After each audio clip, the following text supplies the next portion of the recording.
Good morning. Myself, N.S. Kavita, working as Assistant Professor in IT Department in Erode Sengundar Engineering College. In this video, we are going to discuss the topics in Internet programming about tables, lists, frames, and forms. Using these components, we can able to design the web page. We can call the website as collection of web page. In this, the first component we are going to see is tables. Tables is used to organize the layout of data. And the table is divided into rows and columns. And these specifies the cells of the tables. The cells can contain text, images, links, and other tables. It is used to organize the layout of the web page itself.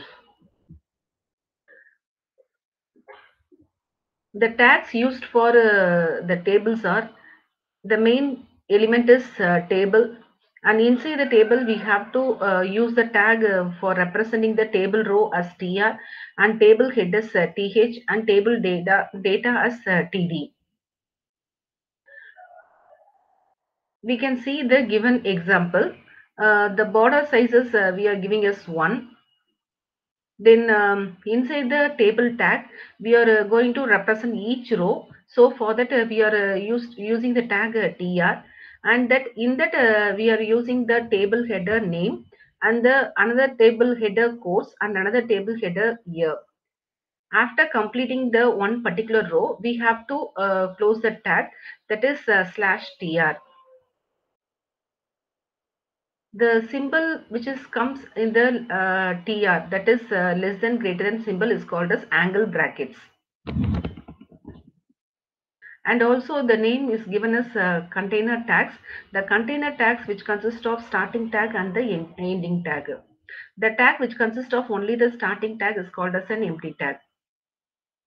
And the next row we are giving us tr, and inside that we are going to represent the table data. So td ab morgan, and next cell we are going to place the data fishing, and next one is 5. And after completing, we have to close it with /tr, and another row, the same thing, we have to place the table data dp jones sailing 8, and after completing we have to close the data, and finally we have to close the table tag.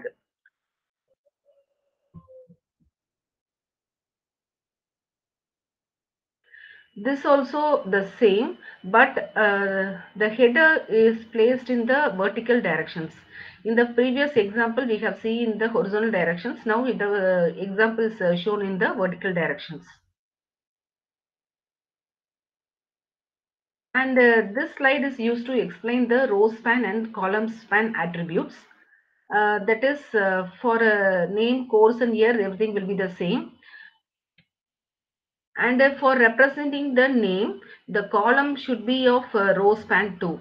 Since 2 columns we are going to merge, so we are using the column span 2. If you are using column span 3, means we are used to merge 3 columns. Here we are using 2, so table header column span is equal to 2, and another is 1 column only, so course and year. Then for representing the data, AB as AB, then Morgan, then row span. Row span means we have to merge 2 rows. So in merging the 2 rows, we are giving the data as fishing, and the data is 5. The same as the last row.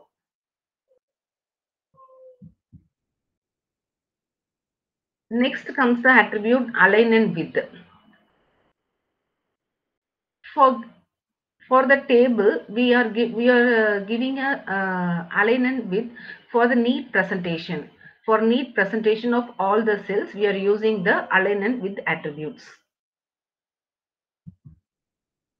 The main attributes which are used in the table tag are align, width, border, cell spacing, cell padding, background color, and caption. Caption is used to provide the title to the table.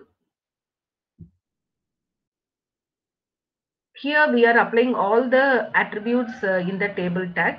That is border we are giving the we are increasing the size to be 3, and align is in the web page we are making the alignment to be in the center, the table to be in the center, and cell spacing 6, cell padding 6, and the BG color is cyan. Cell spacing is each cell we are placing some data, that data and the cell width, that is called the cell spacing. And the cell padding is the consider the whole table, the border, the size between the border and the inner layer, that is called as the cell padding. And for each cell we can able to place the different colors, as well as we can able to place the different images also. And within caption, that is within table tag we have to place a caption, and within the caption we can give the heading to the table. Same as we can able to place the image within the table, and we can able to display the contents. Next comes the important topic in for creating the web pages, frames and frame set. The frame set is used to partition the web browser window so that multiple documents can be displayed. Web documents can be displayed simultaneously. For example, in the given figure below, that is the whole web page is divided into two. That is right hand side we are going to we are using the navigation tag, that is anchor tag, and the right side we are using the for displaying the contents of the corresponding anchor tags. For that we have to create, we have to divide the web page into two parts, so that in the HTML tag the header we are giving as a title also, then frame set is used to divide the whole web page, that particular web page into two. That is column is equal to 140 comma star, 140 pixels, and the remaining space will be for displaying the contents. We can give 140 pixels comma star, otherwise we also we can able to give us percentage wise, the 30 percentage comma 70 percentage, like that also we can able to give. Next, for each frame we are naming the we have to give the name, and also what file to be displayed. SRC is navigation.html. In navigation file we have given the anchor tags, that tag will be displayed in the left hand side. And for the contents to be displayed in the right hand side, we have given the name of the frame as main f, and the contents, for displaying the contents we are using the HTML file as intro.html. And also we can able to use the tag as name, SRC, scrolling, and frame border. For specifying the frame border, we have to specify the value 1. Otherwise, if you don't want any border, we can simply give us 0. For scrolling, we can give either auto or yes we can give, yes or no.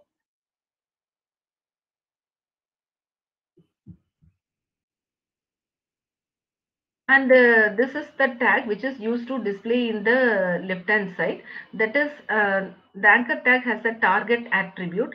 A target attribute takes the name of the frame used to display the informations where the contents is to be displayed. That is the use of target attribute. And the and for that we can able to create the HTML file as HTML header, and we are giving the title, then body, then within that we are giving the anchor tags href is the contents which we are that is course.html, target, and HTML course. If you are clicking the HTML course, the contents, what the contents to be displayed in the right side will be in the file course.html. If you are clicking the paragraphs, whatever contents in the paragraph.html will be displayed in the target frame, that is main frame. Main frame means the contents will be displayed in the right hand side. Likewise, the same thing will be repeat for all.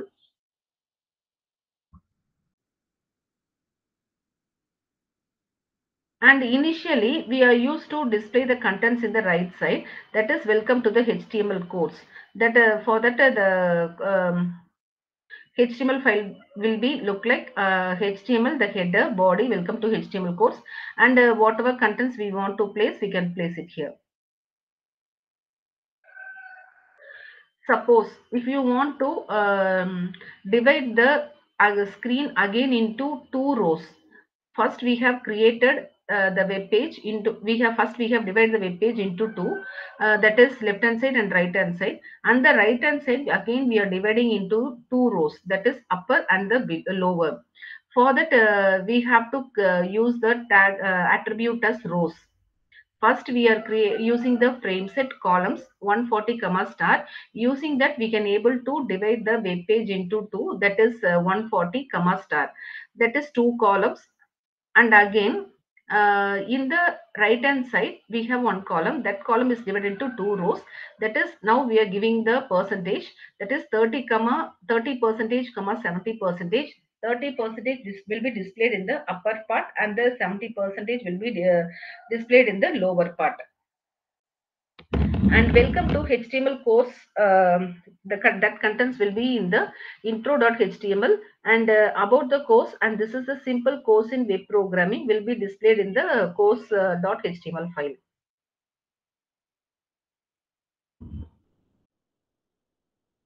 Next comes the forms. The forms are the user interfaces for data input. This is the main advantage of using the HT in the for creating the web pages. The forms are the user interfaces for data input. It is mainly used to provide user input for the programs and databases located on the server side, as well as the script associated with the forms in the client side. The server-based programs may return the data to the client as a web page, and in the client-side script, we can read the input data, as well as we can able to validate the data before sending to the server. And to use in local processing, we can which may output a web content that is displayed on the client side. That is, it acts as well as it will be working in the client side as well as in the server side. The attributes which are used in the forms are text, checkbox, radio buttons, select options, text area, password, button, submit, reset, hidden file and image. For giving the some content, something we have to type. For that we have to use the attribute text. Checkbox is we can able to choose multiple options. Radio button, using radio button we can able to choose only one option, and also select, which is used for we can able to have the drop down menu, and that we can able to choose our options. Text area, which is used to provide the we can use to provide comments about our any program, or the address also we can able to give. The password, which will be displayed in the encrypted form, and the buttons we can have as yes, no, submit or reset, like that. And submit button, reset button, hidden. And if you want to hide something in the web page, we can use the attribute text. We can able to use the button hidden. And file, for if you want to upload any file, we can use the file attribute. And for displaying the image, we can use the image tag.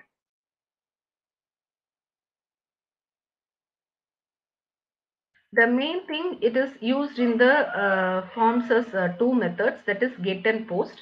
Get asks the server for the page or the data. That is, if the request has parameters, they send in the URL as query string.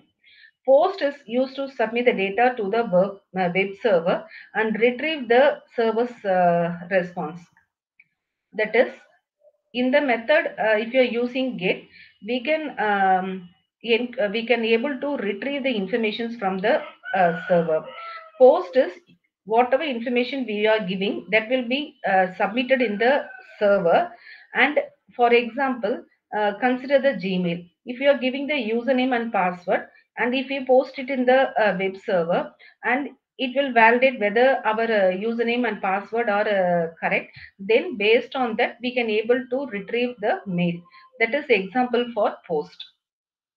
And for get, in the search engine, whatever query we are giving, based on that we can able to retrieve the contents from the web server. That is the example for get method.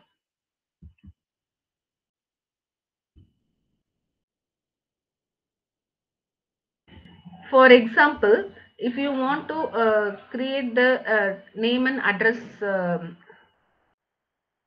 for that we have to name and address means, if we have to post the contents to the web server means, we have to use the method post in the form tag, and action whatever maybe we can able to give, or that is we have using two text boxes, name and address.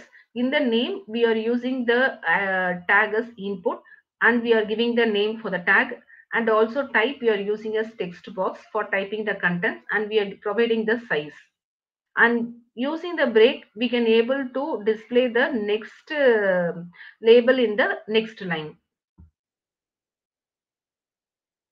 And another one is checkboxes. Using checkboxes, the name attribute is used to define the set of checkboxes, and individually we can able to provide, and we can give our option is, if you want to choose one or more options, we can able to provide. And here for this we have to use the type as checkbox. In the radio button we have to provide only one for one button only, we can able to choose only one option. That for that we can able to provide the type as radio. And button we can able to provide the value is yes or no. In the input type button, the value we can have as yes or no, for the type is equal to button. And also in the button type we can able to provide a submit and reset also. And for providing the password, the type should be of password, and the type is equal to file is used to provide a file dialog box to specify the file that is to be sent to the server, as well as for downloading the any files we can able to use the type file. And type is equal to hidden,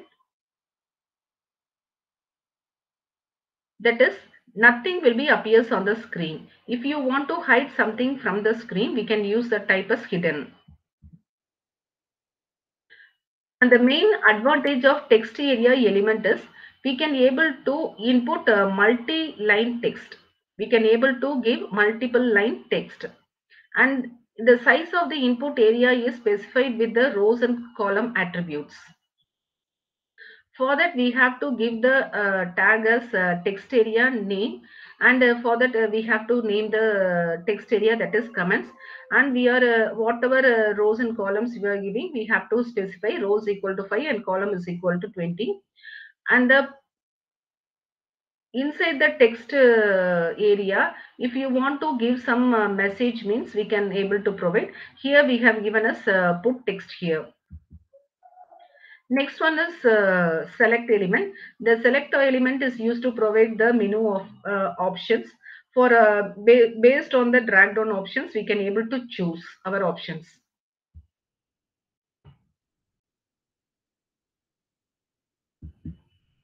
Thank you for watching. Thank you.